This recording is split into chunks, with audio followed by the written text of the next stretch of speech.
Doğanın en etkileyici karşılaşmalarından birini düşünün. Bir tarafta yüzyıllardır sürüleri korumak için yetiştirilen güçlü ve cesur Kangal köpeği. Diğer tarafta ise dağlarda ve ormanlarda yaşayan iri cüssesi ve ham gücüyle tanınan boz ayı. Peki bu iki hayvan karşı karşıya geldiğinde hangisi daha güçlü olur? Bu sorunun cevabı aslında yalnızca hangi hayvan daha güçlü sorusundan ibaret değil.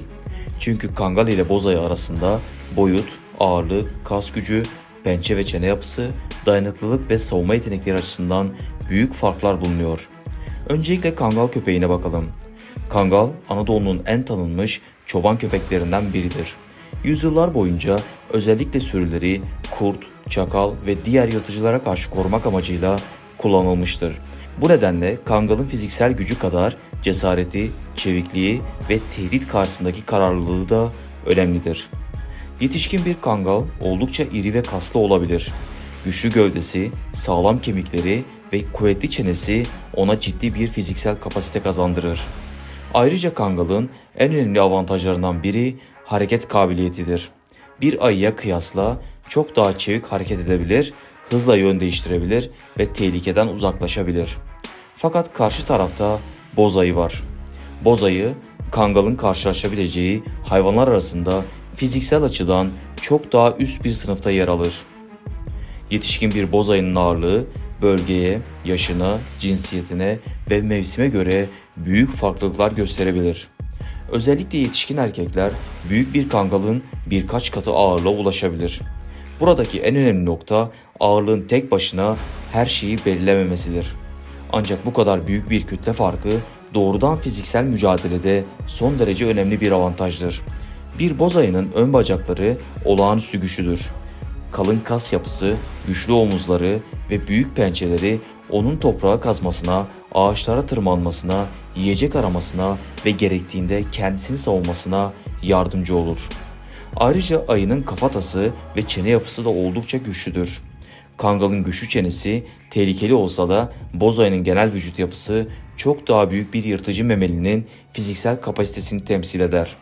Şimdi iki hayvanı bazı temel özellikler üzerinden karşılaştıralım. İlk başlık ağırlık olsun. Burada avantaj açık biçimde boz ayıda.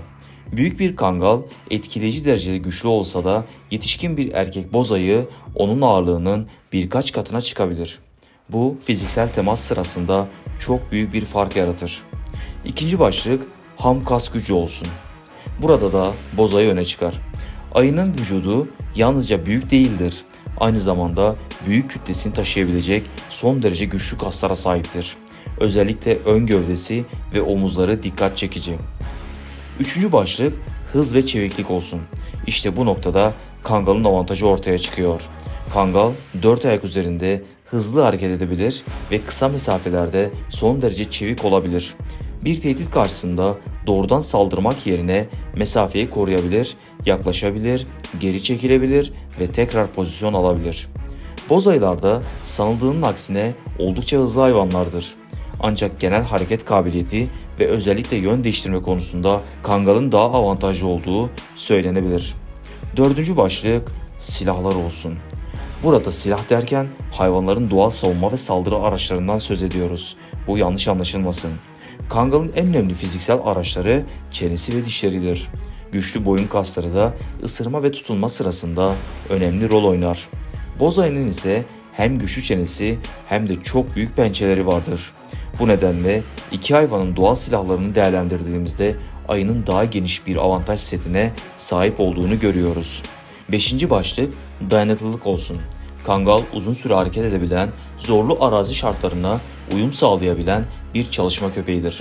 Sürülerin yanında saatlerce hatta günler boyunca aktif olabilir. Ancak boz ayının da çok güçlü ve dayanıklı bir vücut yapısı vardır. Özellikle kışa hazırlık döneminde büyük miktarda enerji depolayabilmesi ve zorlu doğal koşullarda yaşayabilmesi onun olağanüstü fiziksel dayanıklılığını gösterir. Peki kangalın hiç mi avantajı yok?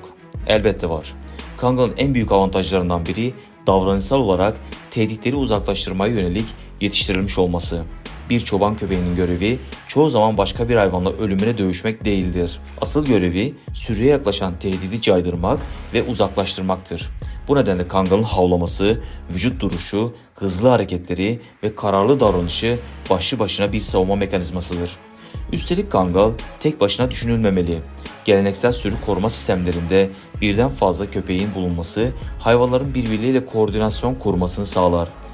Birkaç kangalın aynı anda farklı yönlerden baskı oluşturması bir yırtıcının sürüye yaklaşmasını çok daha zor hale getirebilir. Ancak burada çok önemli bir ayrım yapmamız gerekiyor. Birden fazla kangalın bir boz ayıyı uzaklaştırabilmesi tek bir kangalın boz ayıyla fiziksel mücadelede üstün olduğu anlamına gelmez. Bu iki durum tamamen farklı. Birincisi savunma ve caydırıcılıktır, ikincisi ise doğrudan fiziksel çatışmadır. Eğer varsayımsal olarak yalnızca bir kangal ile yetişkin bir boz ayısını karşı karşıya getirirsek, özellikle büyük bir erkek boz ayısına karşı fiziksel güç dengesi belirgin biçimde ayının lehine olur. Bunun nedeni sadece ağırlık değildir. Ayının vücut yapısı, kalın deri ve yağ tabakası, güçlü kemikleri, büyük pençeleri, güçlü boyun ve omuz kasları ve çene gücü bir araya geldiğinde ortaya çok güçlü bir rakip çıkıyor. Kangalın ise en büyük avantajları hız, çeviklik ve nispeten daha küçük gövdesine göre yüksek fiziksel kapasitesi.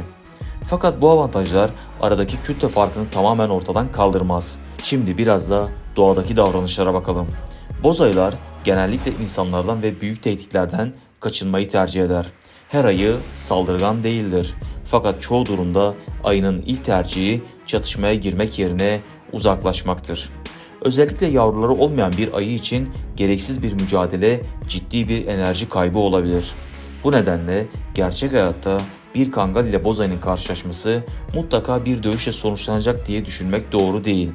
Kangal havlayabilir, ayıya yaklaşabilir veya onu bulunduğu bölgeden uzaklaştırmaya çalışabilir. Ayı ise tehdidin büyüklüğünü değerlendirip geri çekilebilir. Yani bir kangalın başarılı olması her zaman ayıyı fiziksel olarak yenmesi anlamına gelmez. Bazen en büyük başarı rakibi dövüşmeden uzaklaştırmaktır. Bu özellikle çoban köpeklerinin neden yüzyıllardır kullanıldığını anlamak açısından çok önemli. Peki ya çene gücü? Kangalın çene gücü hakkında internette çok çeşitli ve bazen abartılı rakamlar paylaşılır. Ancak bu tür rakamların önemli bir kısmı güvenilir bilimsel ölçümlere dayanmıyor. Ayrıca tek başına ısırma gücü bir hayvanın dövüş kapasitesini belirleyen bir ölçüt değildir. Kafatasının yapısı, dişlerin biçimi, boyun kasları, vücut ağırlığı, pençeler, çeviklik ve hayvanın mücadele davranışı birlikte değerlendirilmelidir. Bu nedenle kangalın ısırığı şu kadar kilogramdır, ayınınki bu kadardır şeklinde tek bir rakam üzerinden sonuç çıkarmak yanıltıcı olabilir. Aynı durum hız için de geçerli. İnternette hayvanların hızları hakkında çok yüksek veya kesin rakamlar görebiliriz. Ancak gerçek hayvan performansı yaşa, zemine, sıcaklığa, motivasyona ve fiziksel duruma göre değişir. Burada önemli olan genel tabloyu anlamaktır. Kangal güçlü, hızlı ve çevik bir sürü koruma köpeğidir. Boz ayı ise çok daha ağır, güçlü ve doğal silahları olan, daha etkili olan vahşi bir memelidir. Bu nedenle tek bir yetişkin kangal ile yetişkin bir boz ayının doğrudan fiziksel mücadelesinde üstün tarafı belirlemek zor değildir. Genel güç dengesi boz ayının lehine. Ancak bu kangalın zayıf olduğu anlamına gelmez. Tam tersine kangal kendi boyutundaki ve hatta bazı daha büyük tehditlere karşı son derece etkili bir koruma köpeği. Burada yapılan karşılaştırmanın biraz adaletsiz olduğunu söyleyebiliriz. Çünkü kangal bir evcil köpektir. Ancak insanlar tarafından belirli bir görev için yetiştirilmiştir. Boz ayı ise kendi doğal yaşam alanında hayatta kalmaya uyum sağlamış vahşi bir hayvandır. İkisinin yaşam biçimi aynı değil. Kangalın amacı sürüyü korumak. Boz ayının amacı ise hayatta kalmak, beslenmek ve yavrularını korumak. Dolayısıyla hangisi daha güçlü sorusunun cevabı hangi koşuldan bahsettiğimize göre değişebilir. Eğer soru tek başına doğrudan fiziksel güç ise cevap boz ayı. Eğer soru çeviklik ve hareket kabiliyeti ise kangal çok daha güçlü bir rakip. Eğer soru sürü koruma ve caydırıcılık ise kangalın uzmanlığı burada ortaya çıkıyor. Eğer soru doğal fiziksel silahların çeşitliliği ise boz ayı açık biçimde avantajlı. Ve eğer soru insanların yanında sürü koruma konusunda hangisi daha uygun ise zaten burada karşılaştırmanın anlamı değişir. Boz ayı vahşi bir hayvandır, kangal ise insanlarla birlikte çalışmak üzere yetiştirilmiş bir köpektir. Belki de bu karşılaştırmadan çıkarılabilecek en önemli sonuç şudur. Doğadaki güç yalnızca kas kütlesinden ibaret değildir. Bir hayvanın yaşadığı çevre, davranışları, deneyimi, fiziksel özellikleri ve sahip olduğu doğal yeteneklerin tamamı onun gücünü belirler. Kangal, Anadolu'nun zorlu şartlarında sürü korumak için şekillenmiş olağanüstü bir köpektir. Boza ise doğanın bambaşka bir güç anlayışını temsil eder. Biri çeviklik, dayanıklılık ve caydırıcılıkta öne çıkar, diğeri ise devasa kütlesi, güçlü kasları ve doğal silahlarıyla. Sonuç olarak tek bir kangal ile yetişkin bir boz ayının doğrudan fiziksel mücadelesini varsaydığımızda özellikle büyük bir erkek boz ayısı karşısında güç dengesi açık biçimde boz ayının lehinedir. Siz bu konu hakkında ne düşünüyorsunuz? Cevaplarınızı yorum kısmında mutlaka belirtin. Bir sonraki videoda görüşmek üzere.